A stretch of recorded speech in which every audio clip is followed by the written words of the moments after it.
Hello, welcome everyone. Welcome to this interview of Shireen Pharaony for Feeding the Soul World Summit 2016. Welcome, Sharon. How are Hello, you? fine, thank you. Thank you for doing this interview for me. Yeah, it's my pleasure. My name is Patrick de Cepibus, and I'm working as a coach, healer, accelerator in Switzerland. And I'm interviewing Sharon, who's a specialist about Reiki. And we're going to discover together how Reiki changed your life and how this really helped you to discover yourself. Yes, So to feed in a way your soul. yes, And, exactly. so my first question would be, um, what what first do you mean when you say Reiki a path to self? So yeah, thank you for interviewing me. I'm very happy and honored to be here for this Feeding the Soul Festival of 2016. Thank you, Pierluigi and Valentina, for organizing this and giving us the opportunity, all of us, to share our what makes us vibrate and to open consciousness all over the world. So yes, Reiki entered my life in 2008. I have a bit of a complicated health path until then. And I've been saying since that it did miracles in my life, and it's as if I took a Zoom and went to meet myself. However, I was saying all this, but I didn't really understand, or I wasn't really able to explain what I meant. Today, after about 10 years of experience, I can explain, and this is what I mean by a path to self, because I realized that Reiki was really a tool for me to take off the veils. And this is what I'm going to attempt to explain during this interview. Okay, so you're saying a tool to remove the veils. What kind of veils are you talking about? What you're Illusion, saying you removed? separation, illusion. I was anorexic bulimic for about 25 years. And I didn't realize, for me, it was my truth at the time.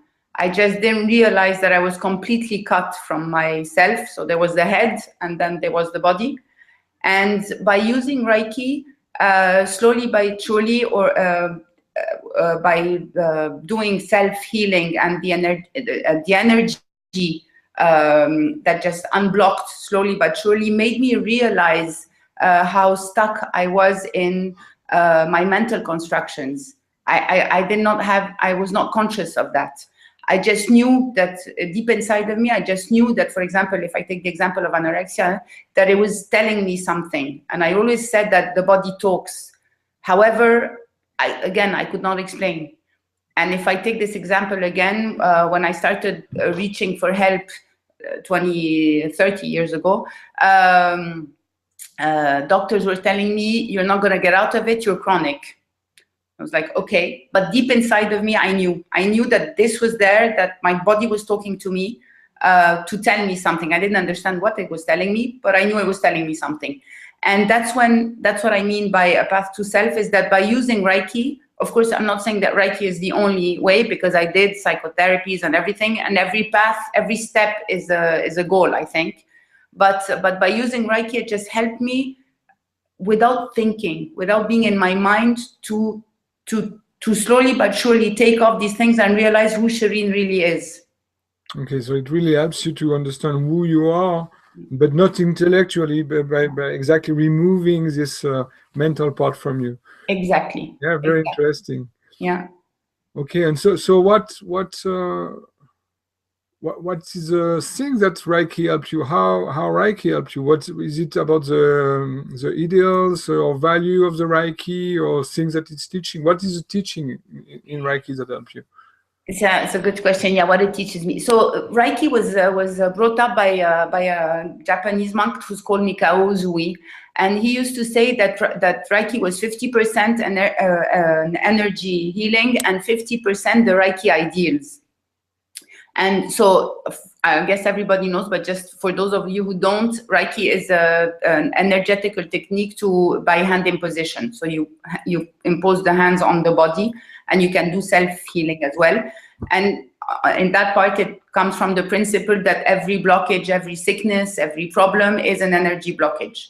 So this is 50% of the Reiki. And the other 50% is these 5 ideals, which I'm going to mention now and then explain in more details after. Just for today, I let go of all worries. Just for today, I let go of all anger. Just for today, I thank, I'm grateful for all I have, and I thank and honor my ancestors, my masters, and my parents. Just for today, I live my life in all honesty, and just for today, I respect life around me in all its forms. And when I first heard that, in my mind, I'm like, okay, they're very nice, they're beautiful, they take back a lot of the big spiritual school of thoughts, but how is it that it's 50% of the whole practice? And when I started understanding what these ideals really meant, that's a taking off of veils, I heard the other day, and I loved it. We say that we are a lot in self-development, and the person who was talking was saying that he does taking off, not developing. The contrary of this word in French is dépouillement. I don't know how you say it in English, but taking off. And it really talked to me, because we develop, and everything we do as human, we think with our head, with the mental part. And we think that as humans, we can explain everything. We know, we understand why things happen and whatever. We have no clue. We're much bigger than the physical part. We're much more than this. And when we really align to our bigger self, our highest self, we align, and we what we show as a physical person, or on the material side, what we show is aligned to what we really are as self. Then we are completely at home. And this is, and now by going into details into the Reiki ideals, this is what I mean by it made miracle, and it's a path to self. Okay, can you repeat those, Priya, those ideals? Yes, just for today. And I would encourage for the people who are listening to the interview to repeat at the same time, and to embrace them as well. So it's really having already an effect on them. It's half of the Reiki power. So let's use it on us. Perfect. Okay. So yes, just for today, I let go of all worries. I let go of all worries. Just for today, I let go of all anger. Just for today, I let go of all anger. Just for today, I'm grateful for everything I have. Just for today, I'm grateful for everything I have. And I honor my parents, my ancestors, and my masters. And I honor my parents, my ancestors, and my masters. Just for today, I live my life in all honesty. Just for today, I live my life in all honesty. And just for today, I respect life around me in all its forms. And just for today, I respect life around me in all its forms. That's really powerful. Thank you. Thank you. It is powerful, and now I'm going to just explain a bit what it really means so that it makes more sense in this idea of path to self. Sure. Yeah. Go ahead. So just for today, we hear everyone talking about the present moment and here and now. But what does it really mean? Here and now, what does it really mean? For lots of people, it's just a concept, and it's really difficult to grasp, because now it's already past. Exactly. And yeah, so here it's quite easy to understand. It's physically we are here, but the now, it's like, okay, now it's not now anymore, it's now. And then yes, it's mentally it's difficult to grasp. Exactly. And so of what I understood of my experience and what I heard, here and now is just, or living in the present moment, is just accepting everything as is, without judgment, without wanting to change anything, just accepting as is. And once we accept everything as is, we are here and now. Like if you look at a child, when he's playing, he's running, all of a sudden he falls, he starts crying now, without thinking. We think all the time, too much. So that's the idea of here and now. So if you see that Mikao Zui, when he put up all the ideals, all of them start with just for today. So that's the first thing. So the first one we have is, I let go of all worries. Good one. We are human beings and we do worry. And we want things to be the way we want them to be. And that's why we worry. We want to control. We want to control everything. We do not accept things the way they are, just as they are. And we think that everything ought to be the way we believe they should be. Mm-hmm. Yes. And worrying energetically causes like blockage in the body, and causes us to be frustrated, to have resentment, to just feel inadequate. And the reason for that is, again, as I was saying in the beginning, we think that with our mind we can explain everything. And I'm sure you all have things that happened in your life that when that, you know, at the moment you were living it, you were saying, oh my God, how am I going to get out of this one? And then now in retrospect, you're like, thank God it happened this way. And this is it. There is a bigger plan for us. All I'm saying, of course, goes from the point of view that we are more than a physical body, and that we have our higher self, you can call it as you like, but a soul, higher self, God, whatever the name you want to put, but it goes from this principle.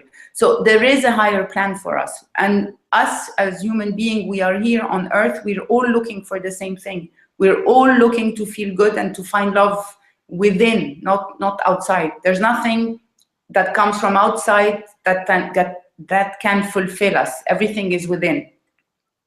So when we worry, it brings us to resentment. It starts bringing resentment, and it builds up to anger eventually, or even hate. So it's not saying that, of course, we are human beings, and this ideal is not saying don't ever worry, but just when you start noticing it, and just by sitting there breathing and saying, just for today, I'll let go of all worries, something happens. You come back here and now, and worries are easier. On an energetical point, parents say it's normal to worry for your children. And yes, mentally it is normal, but energetically we're not helping our kids when we worry for them. We're not letting, we're taking energy off of them. Yeah, we are blocking them, and we are pushing our energy in them in a way. So I totally agree with that. Exactly. And what you said just before of yes, we are on this earth, but not only as a physical being, and everything that happens to us in a way as a reason, and we can learn from it, and we can take the positive side.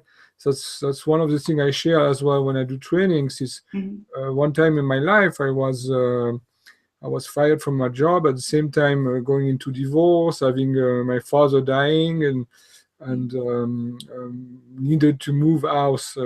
Being kicked out of my house altogether. Mm-hmm. And now I'm grateful to have gone through that. So I totally agree with what you just said before. And it's true. And what you're saying, I was just saying this morning to one of my clients, is that sometimes you have to lose everything to realize everything you have, or everything you are, even more. And it's true that, you know, she was asking me, she said, but to make your conscious go higher, do you really have to go through really hardship? And I said, I don't know, maybe there are people that are born like this, especially the consciousness of life, the earth, the vibration of the earth is going up, and we are at the change of cycles. So the kids that are born today have a much higher consciousness than the generations before, and it goes like this every generation. So maybe them, they will catch it right away. But until our generation, I guess you have to, go through experiences. Yeah. So and this brings us to the second ideal. So just for today, I let go of all anger. If I worry too much, anger starts growing. There's resentment. And what we do as human, again, when we feel something, because we have a great machine. I mean, our body is the vehicle that we chose to come and experiment on this earth, okay? And this machine is just fantastic, but we don't listen to it. We're in our mind, and we're not in our body. And like if for example, whenever you feel or I feel anger or annoyment, something physical happens in the body. There is I don't know, butterfly. People say I have a ball in my throat or in my plexus, but there is a physical sensation. And by going into that physical sensation and breathing into it and letting it take its whatever it needs to take, the part it needs to take in the body, we let it go. What we do is that when we're happy, when there's something that makes us smile or whatever, when we're happy, we laugh or we smile right away. When we're upset or we're I don't know, annoyed or whatever, no, it's not the right moment. So what we do, we put it in the body and we're like, no, I'm going to keep it for later. I can't get it out now. And what happens is if you do this several times, people that see the aura see that you have like a black or gray cloud in front of different parts of the body. And eventually this becomes tumors or sicknesses or depressions or burnouts. So again, it's not saying don't get upset. It doesn't, because it's not saying that. It just says I'm letting go. So find a way of letting go, or you breathe into it, take the time it takes and let it pass. Or some people need to go and run outside or hit on the pillow or scream on their own, whatever. People need to, but get it out. And without hurting yourself and without hurting the people that are around you, because it hurts ourselves first. But usually what we do is that we get our anger out on the people we love the most. So, and again, by just saying breathing and just for today, I let go of all anger, means that you put your consciousness inside and you start feeling, there's something that I don't really like. And another thing is that we judge, because all this is just energy. There's a feeling of energy that makes us like happy or funny, a feeling of energy that we feel like, and we don't like that. So we say, it's anxiety, it's anger, and we describe it. It is just energy. So let it pass. So that's the second one. Yeah, when you say let go of all anger, the first part of it is as well, I think, to recognize that there is anger, because sometimes people don't recognize their anger and they just keep it from themselves. Exactly. So before letting it go, first recognize it. I have anger, and then I can let it go. Yeah. And sometimes even without judging, there is a physical sensation in the body. Just breathe into the sensation without putting a word onto it. Like if you have a pain in your arm or in your leg, you don't say, there's a anger in my arm, or there's anxiety in my arm, or there's something. No, it's just pain. Okay. Mm-hmm. So without even judging it, it passes, or it goes, and it takes the place it has to go. It's just life going through us. I mean, life is not a line that is like this. It just goes up and down, and that's the same thing. Yeah. So, and this then brings us to the third one. Just for today, and the third one is separated in two. I let go of, just for today, I am grateful for everything I have, and I honor my parents, my masters, and my parents, masters, and ancestors. So I'm grateful for everything I have, is that usually, again, us as human beings, when we have one problem, it takes the whole place, and we forget every beautiful things we have, and even the simplest things. And by taking a paper and writing For example, okay, the problem, maybe there's 1, 2, 3 lines of problems.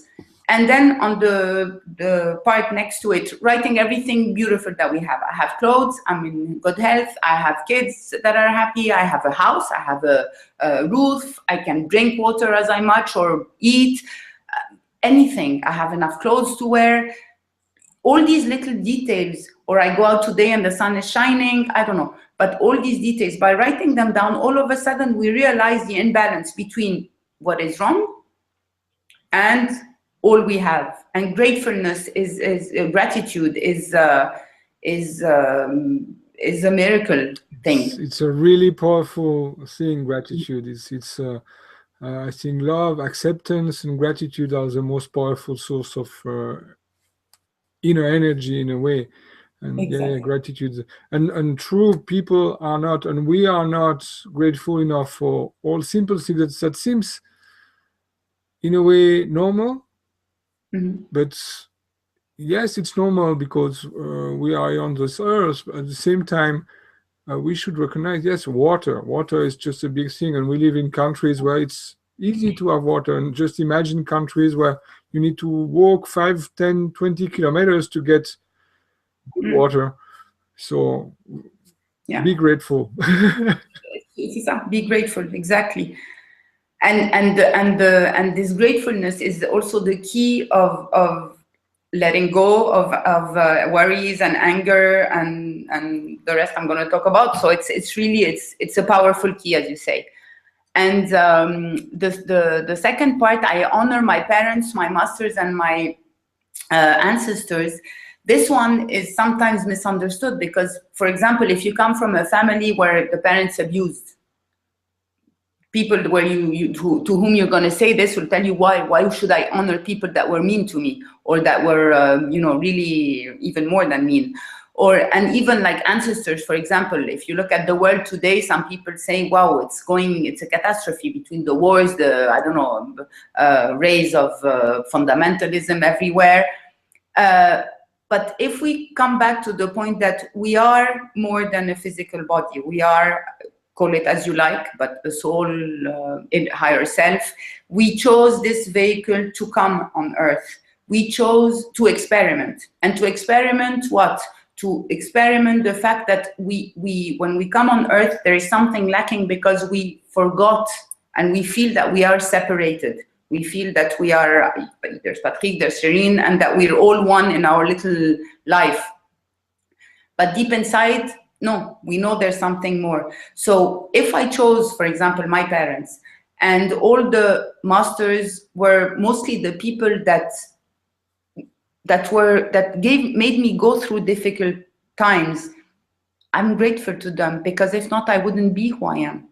And this is what helps me starting to realize who I am, because all these people are like mirrors. My parents, my ancestors, masters, whatever, people that I meet, it's like mirrors. It's like we did contracts when we were up there, like souls, all of us, saying, okay, I'm going to come down on earth, you're going to come in my life, and we're going to get married and divorce, and you're going to come in my life and be a boss that is going to kick me out of my job.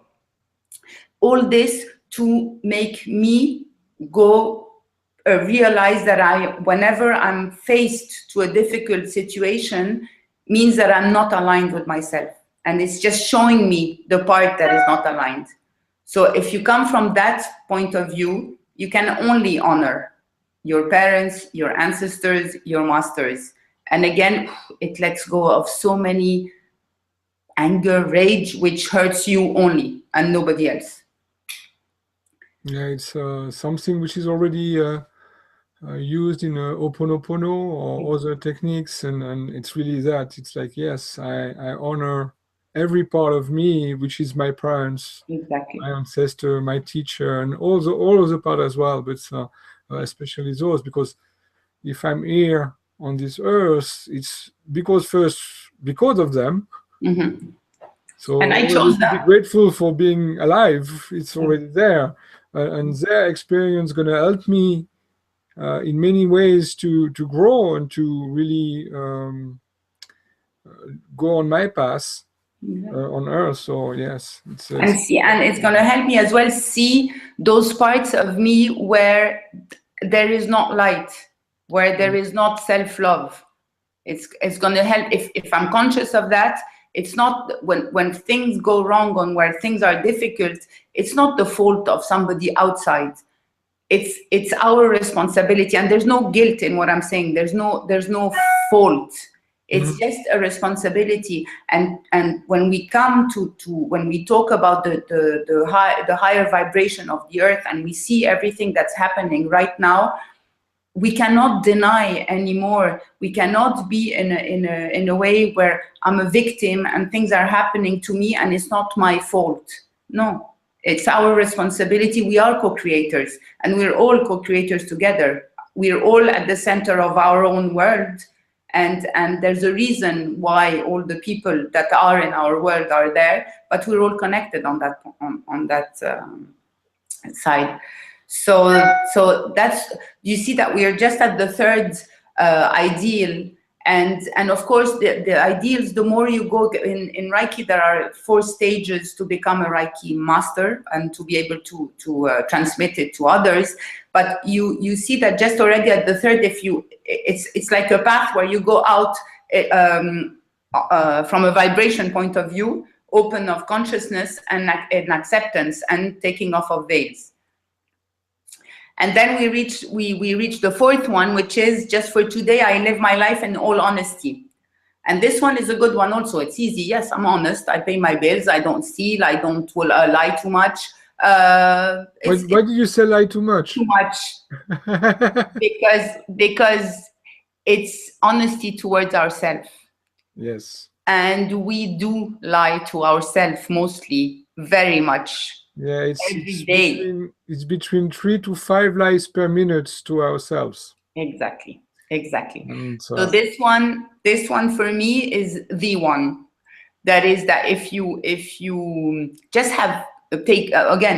put consciousness on the fact that we tell ourselves stories almost 24 hours a day, until we start realizing. And then I laugh with this lately because I'm like, forget the excuse, because I realized that it's just automatic, you know. Like for example, I smoked for many years, and I'm trying to quit. I had quit for 2 years, and I started again a year ago, and now I'm trying to quit again.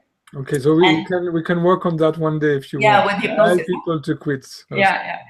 But I also understood that it's coming. It has to come from within. And by doing this thing of breathing into my body and just accepting, okay, every once in a while, I feel that there is this, I feel like smoking, for example. I breathe into it, but without judging. Because the problem is, what I used to do before is that I decide I have to quit smoking. So, okay, I'm not smoking. I'm all tense, I'm all nervous, I'm fighting against it. And then whenever I crack and I take one, I feel guilty. So this is not the thing. But anyway, to come back to my story of of being honest with oneself, all the excuses. No, but I started smoking again because I had this difficult situation, or because I don't know, I went through menopause, or I don't know. And every time we say, these things, it's lying to ourselves. Every time we say yes and we want to say no, we lie to ourselves. How many times people call and say, hi, how are you? And it's like, fine. This is the first lie. And of course, we can't tell everybody, no, I'm feeling like, not good or whatever, but just pay attention to how many lies you do to yourself. And a fantastic way to do that is, again, our body.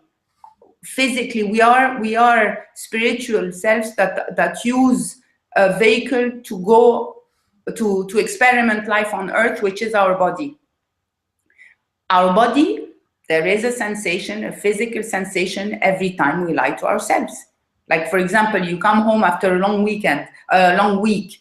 It's Friday night, you're so happy. Oof, finally, it's my weekend. You have your best friend that calls you and tells you, can you help me? I don't know. I need your help. No. Exactly. Deep inside, the body goes, oh, no. And what do you do? Okay. Because you don't want to disappoint the person. And we do that because we want to be loved. We want to be accepted by everyone, but again, loved and accepted by the head, not by the not within. So again, this one is it takes actually to go to take a path to oneself. Here I'm talking about Reiki, but any tool is the same. It takes courage, because it takes guts to really be honest and say, okay, I'm not a victim anymore. None of us are victims. We chose to come here. We chose to incarnate in a woman, in a man, in whatever. And it does take courage. And courage, the etymology of courage in French is the heart that acts, le courage, le cœur qui agit, the hearts that act. And I find this beautiful because it does take courage. It does take guts to sit there and say, okay, this is happening in my life. It's not the fault of X, Y, and Z. It's my responsibility. Where do I have to put light in myself to be aligned and to go on? And it's so true. And thank you for sharing this courage, cœur et agir. It's really something that just came to me one more time in a way. And when you, like, the first ideal is about not worrying. If you want to stop worrying, start acting. And lots of people don't do that. And courage is just go in the action. Stop being mental. Go and you'll see what happens, and you'll see that marvelous is going to happen. And just to come back about honesty, because this is where I had one of my biggest enlightenment. It was during a workshop when someone was talking about honesty and the power of honesty, the power of truth, and being true to yourself. So I think this one is really big as well. It's really very profound, and there's a lot of work that we can do ourselves on it, being honest with ourselves first. And that was a challenge for me when I had to, when I discovered that, and I came back to my daughter. She was like 5 or 6 at that time, or maybe even younger. And I said, I lied to you for a long time, but Father Christmas doesn't exist. For me. And sometimes, yes, it needs courage. At the same time, it changed totally any relation you may have with someone, but as well as a relation you have with yourself. And we are talking about path to yourself, path to self, how you can really discover yourself. And this is a big thing, honesty. And yeah, today I choose to be honest in all ways. And to be, that's it. And to be conscious that you do, because sometimes it's not easy. Also, all the time you cannot. There are times where it's difficult, but to be conscious that, okay, here I am not honest with myself, not the other, because we think that I'm telling a person an excuse, but it's with ourselves. And energetically, again, I see lately people, a lot of my clients that are in burnout, depression, really down, and because they're holding on to the security, the apparent security, the comfort zone, as we call it, because they're afraid to go out of it, and they are convinced. So there's a lot of compassion from my part there, but they are convinced that this is the way it is. For example, a lot of people are not happy in their jobs now and are telling you, yeah, but you understand, I cannot quit my job because either financially, because this, because that. And I tell them, okay, I do understand. I was in finance. I was a private banker until 2009 first. I quit, and then I got scared and went back and quit totally in 2011. Of course, financially, there's a huge difference, especially at the beginning, between being a private banker and going into Reiki and painting. But as a person, it has no price. It has no price. And the moment, again, you're aligned and you just are. You're just where you should be, and you are. Things happen. There is abundance in the life, in the world, in the universe, for everyone. And it takes a lot of faith. It takes faith and it takes courage, again, to be standing there and know that, okay, I'm not lying to myself. I'm just am. There shouldn't be any, voilà, there shouldn't be any other words after I am. But but it's true. And I realized today, because of course I went through fears, and of course I was thinking, oh, but how am I going to do? And I just realized today, by being who I am, thanks to this tool that was the one in my life that I'm using, Reiki, made miracles.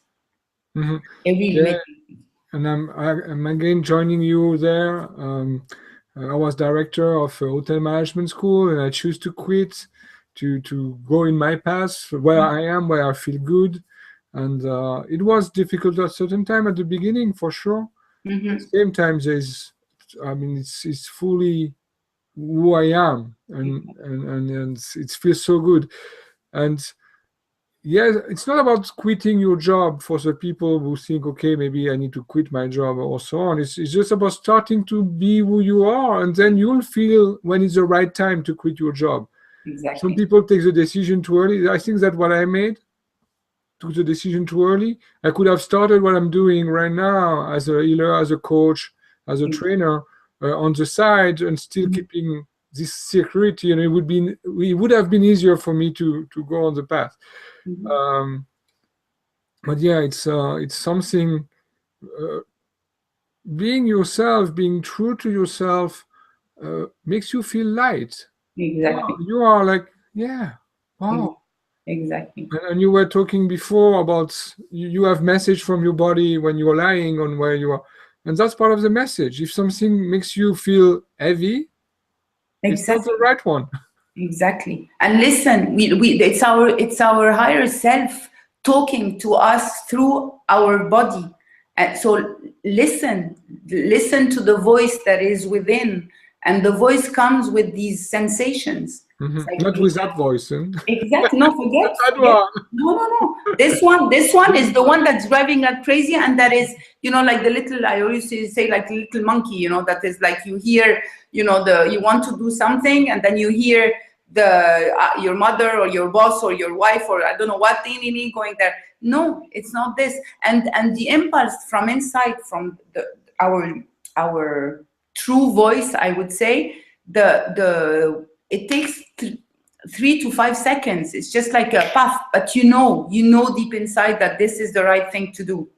But until you get there, just listen to your body. Whenever you have a sensation, breathe into it. It's telling you, and we all know exactly when we're doing something that we don't want to do, or we're saying something, we're not honest with ourselves. We all know. And people, if I come back to the clients that are in depression or burnout or all these things, they are so far from who they are. If, for example, the center is the heart, and that's where it's our truth, like the cross of incarnation. The center is our heart. These people are so far away from themselves. They're almost actually out of themselves.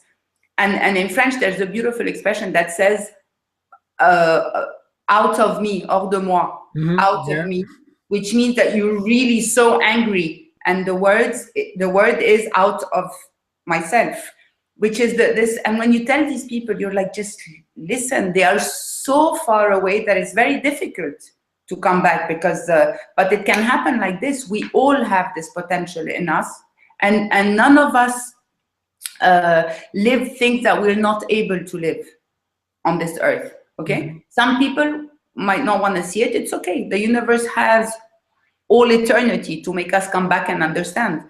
And only ignorance reincarnates. Ignorance in the sense of the parts of us where we did not put light on. Only ignorance incarnates. So it's okay. There's the whole eternity. You didn't understand this one, you're gonna come back next one. I mean, no problem. No, yeah. And everything is perfect the way it is. There's no. Yeah, and just when we were talking about being, I mean, I am being yourself, being you. One of my experience of Reiki, my ex-wife was doing Reiki, and that's where she was training on me at the first level. You bring your friends and say, okay, let's be my guinea pig. I was the guinea pig for my ex-wife, and And it's after a Reiki session that I decided to become a non-smoker. And so the Reiki session really helped to rebalance my energy, and that's what Reiki is about exactly. position. And at the same time, I see it brought me back where I am. And you talked about quitting smoking, but I said I became a non-smoker. So it's about the being, not about being a smoker who quit, but about being a non-smoker. And I became my true self at that time, and just expressed it. And I left smoking just after that. I never touched a cigarette anymore.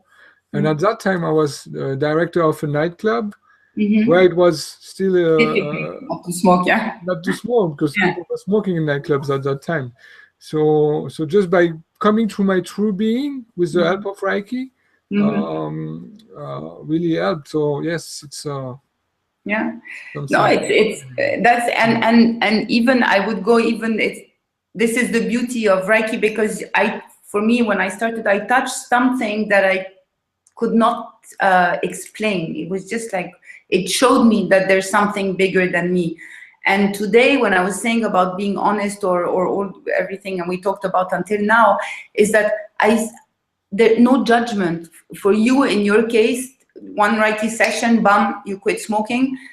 There might be other things that are more difficult to do or undo. It's our personality, and this is the persona, the mask that we have or that we use to come here on this earth. For me, what it's telling me now, I every time, for example, I feel like having a cigarette, now that I breathe, it's been 2-3 weeks that I started again stopping. I mean, I'm being a non-smoker, I would say. And but it just shows me, okay, there's a part of me where I need to put light. That's all. No judgment. No. And this goes for everything, for like overeating. If I think of anorexia, bulimia, before it was the same thing, or alcoholics, or anything, compulsive buying. All these things are there to show us that there are certain parts of us that are separated. And this brings us to the last ideal, which says, sorry, just for today, I respect life around me in all its forms. And there again, when we hear it, okay, it has a Buddhist part where you respect all animals and everything, but it's also realizing that we are not separated entities. We are all the center of our own world. And again, if I decided, for example, we made the contract when we, at the level of our souls, to come on this earth and maybe, I don't know, I'm saying anything, but maybe do this interview together because, I don't know, maybe there's something that's going to come out of it or not, I don't know, but there is an interaction, and this interaction, we're not sitting one in front of the other physically in the same room right now, or the people that are listening to this interview in the Feeding the Soul Festival, but there is a link, there is an energetic link. And if I work on myself and I put light and reach this state of unconditional love, which is not, it's not an emotion, it's not a I love you expecting an answer. It's a state of compassion, of unconditional love, which is our original state. If I do that, and there's enough people that are raising their vibration and that are opening their consciousness, this is what's changing the world. And in that sense, we are all connected. And when somebody is facing me and, for example, hurts me, if I judge him, if I say he's the mean one and I'm the nice one, it means that there is a part of me that is separated.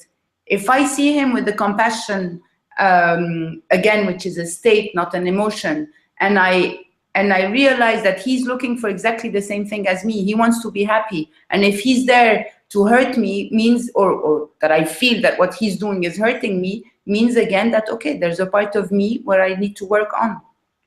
And that's, in that sense, it took me a while to, you hear everyone, we're one. This one, annoyed my mental part, because it's like how we're one. When I understood it this way, it starts to make sense. It's obvious, and quantically, physically, or scientifically. I'm not a physician or a scientist, but of what I read, and even in CERN, they're doing experiments where they saw that one tiny cell reacts differently when it is watched and when it is not watched. So, as I said, I'm not a physician, but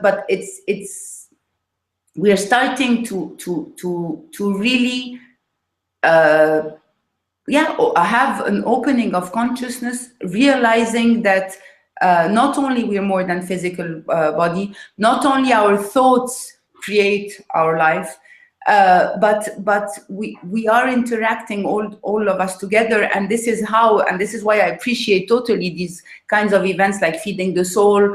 That is a way of connecting and opening consciousness to a very wide range of people. Yes, and you said you don't know if this interview will have any impact on people or not. I think every time there's something shared like this, there is an impact. And yes, we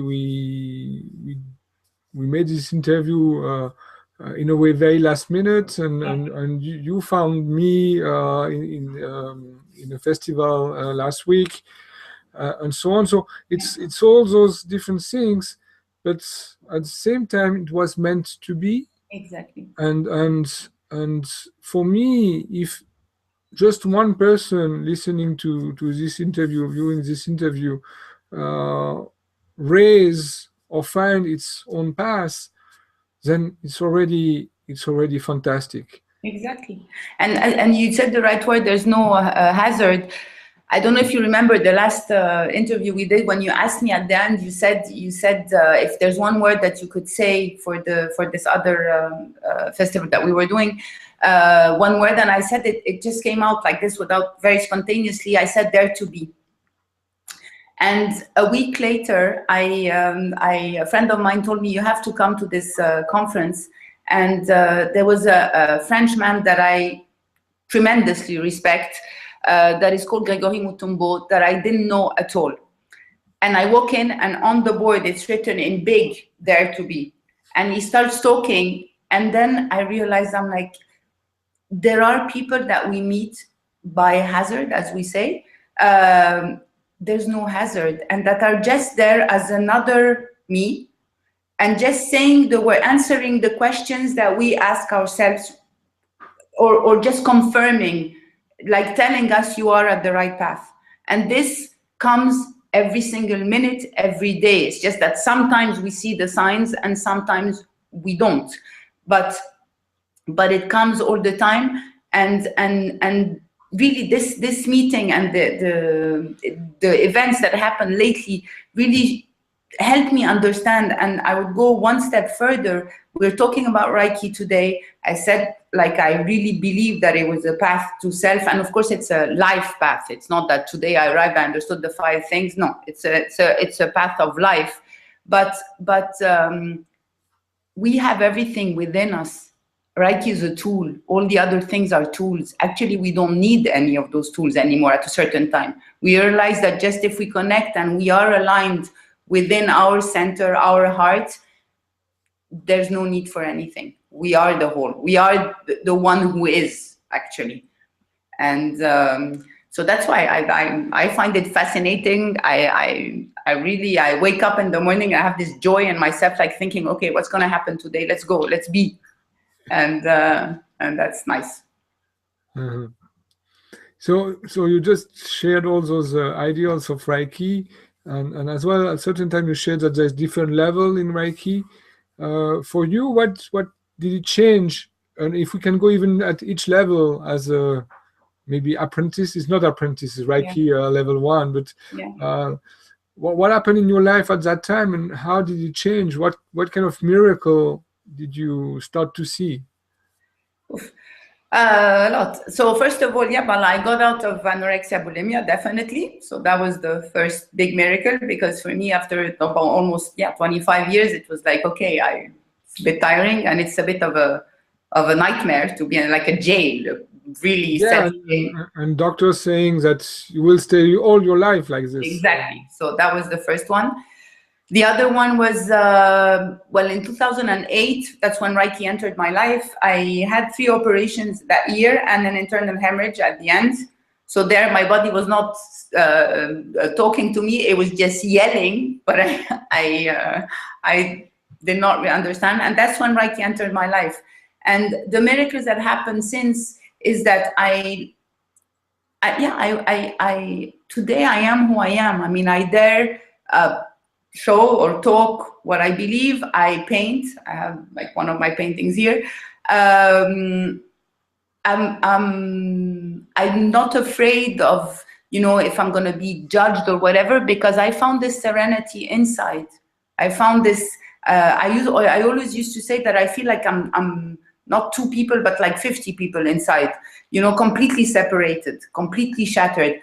And just this thing of not waking up with this anxiety within is such a pleasure. So that's the second one. I found love because I have 2 children from a first marriage. I was divorced, and I finally met the right person for me. And that's again another thing. If I used to think that not the right people were coming to me, but if I wasn't myself, of course, the exactly perfect people were coming to me to show me that I'm not the right person, that I'm not honest with myself. Relationship, yeah, Voilà. honest with yourself. So voila. And today I'm so happy to share, to help, to be. It's not help. It's like I accompany, and it's like a catalyseur. I don't know how you say catalyseur in English.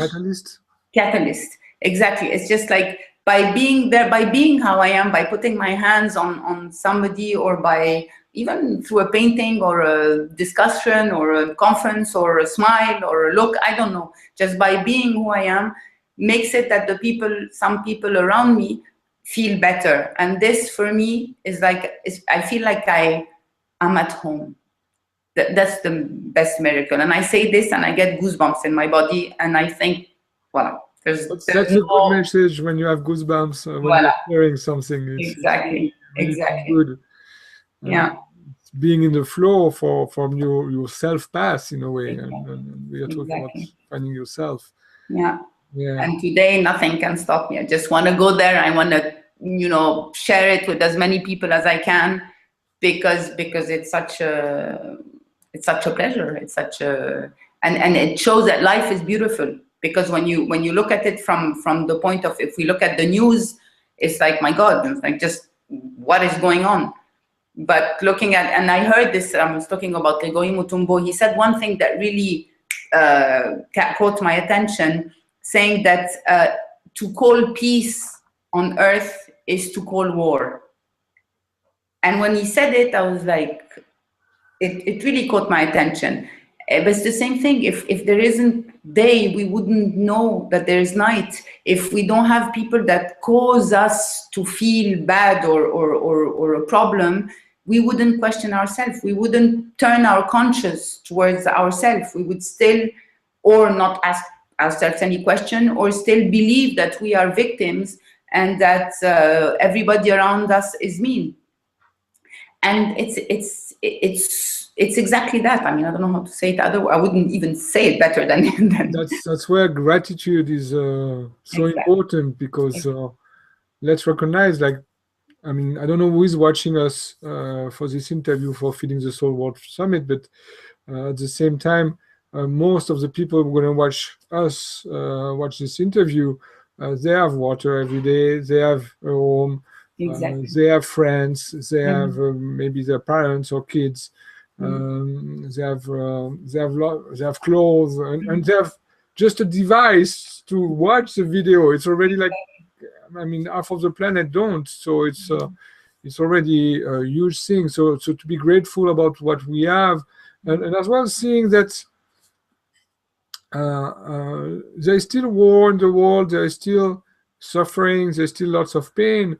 At the same time, it's getting less and less and less and less. It's just the information is getting more and more and more. But the truth is that there is less war than before. There is less people killed. There's less criminality in the world, and there's studies showing that. And we need to know that there's this side, but you don't need as much as it was a long time before. And the fact that, you know, if you open the news, the fact that all the attention, I mean, the energy goes where you put your attention. So if we talk about these egregores that you know, the like hate or love or whatever, you have the choice every single day to look at the world in a loving way or through the eyes of fear. And the people that want to control the world are trying to put us all in a situation of fear. Yeah, so, they are as well in a position of fear, because if they need this control, or if they want this control, it means they are fearful about something. And it's about letting go of all worries. Exactly. Because if you don't worry, you are not fearful. Yeah, and if you go back to yourself, you're not fearful, because here everything is fine. I mean, and when you don't fear your neighbor, then it's easier to be in peace with your neighbor. So it's where already the first ideal of Reiki would help tremendously this planet to go to a different level, where the planet is already going. As you said, there's a shift. There's already a shift in the world, and it's happening now. It's good. So and I think there's so the Reiki, a path to self, but most of the people, they are not Reiki masters, they are not Reiki teachers. So how can Reiki help them to start to find a path to self? You can by Reiki or anything else, by yoga, meditation, all these things. Reiki, the thing that I found that was really interesting in that kind of practice is that you can self-heal yourself. When you do a first level of Reiki, you learn how to do an auto-treatment. So you know self-healing. You learn self-healing. Exactly. So you do an auto-treatment every single day if you want. I mean, the recommendation is to do at least 21 days after you do it's usually over a weekend, one level. So the recommendation is to do an auto-treatment for 21 days. By doing this auto-treatment, first of all, you start getting to feel that your body is just not this physical thing only, that you start feeling energy. You do good to yourself because you give some time to yourself every day, about half an hour or whatever time you take. You realize that, for example, if you have stomach pain and you put your hands on your stomach, the pain goes. So it's like, wow. So this is and it's just 2 days that will open the door for you to this. Of course, you're not going to become you're not going to raise your consciousness or become a Reiki or anything else in 2 days. You will do the work. I mean, as I said, I'm a catalyst, whether it's by teaching Reiki or giving sessions, and then the person does whatever they're willing to do. But in that sense, for example, if you take people that do magnetism, how do you say a magnetist in English? In English, I don't know. I don't know. They cannot do it to themselves. They can do it to others, but they cannot do it to themselves. So that's the beauty of Reiki, is that you go and actually. But the first thing you do, you start with yourself. Exactly, and that's one of the first things that you say that I say when you teach, and that all Reiki masters say, I hope,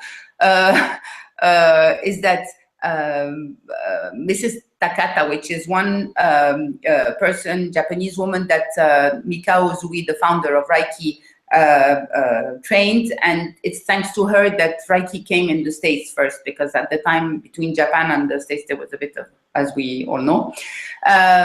She used to say, Reiki is for me first, for me second, for me third, and if I have some time, for the others.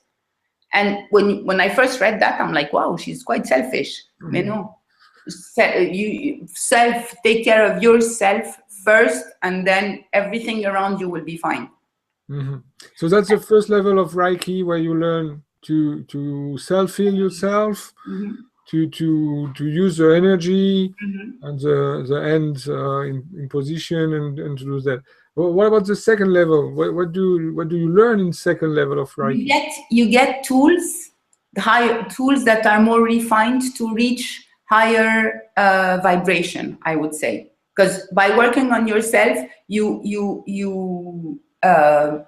raise your own vibration.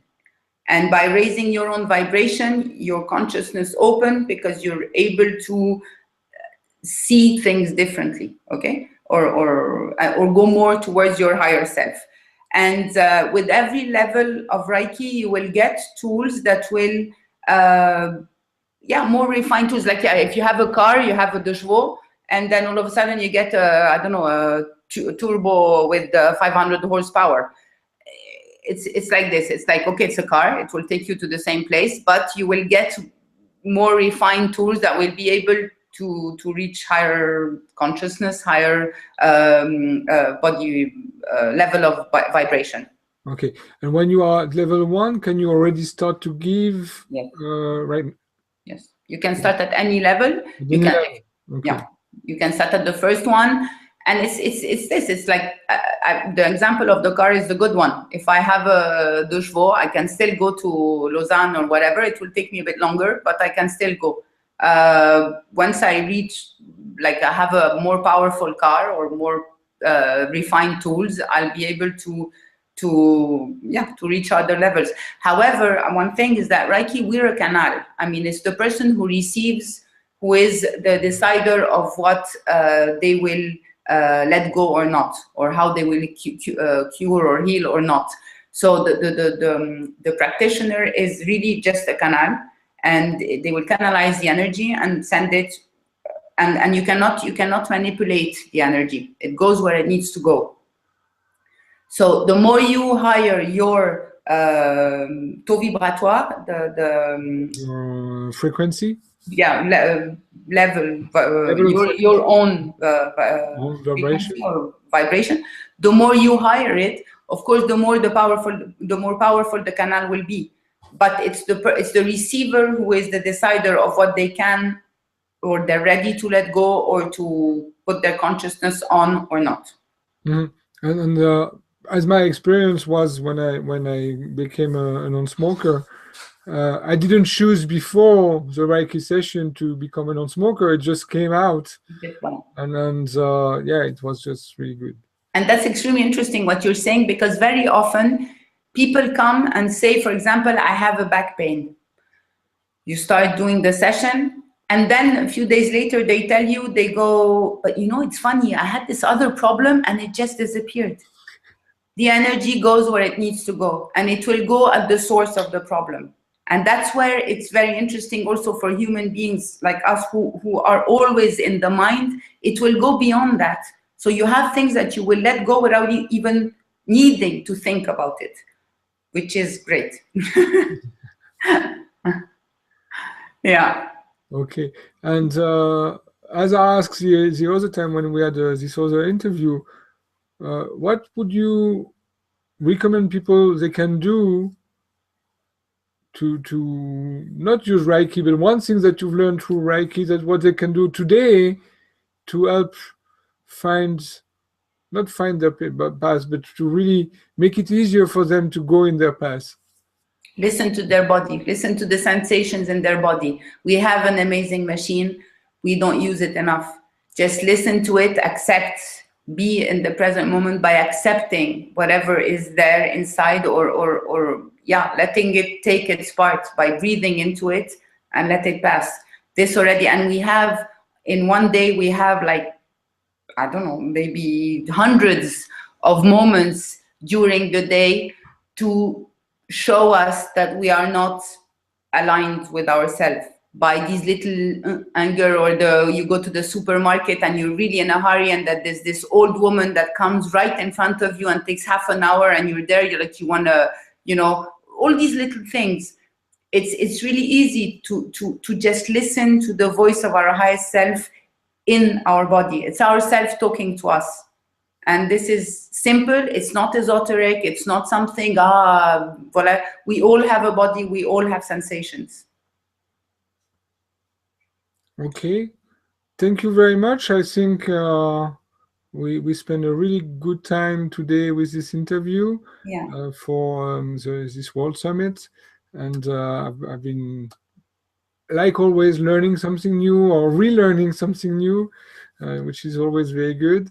I encourage everyone who listen to this interview to look at Shireen's works, and as well to see what this summit is about, to find other presentations and learn many ways to, as you said, there's not only one way to your own path. There's many different ways, and each of us has our own. And I don't know if you want to say something else to close this interview. No, I just want to say thank you. I'm very grateful that you did that for me. Thank you with me. Thank you also to everyone that is listening at the Feeding the Soul Festival. And just be. Okay, thank you very much. Thank you. Bye-bye. Bye, Shireen. Bye.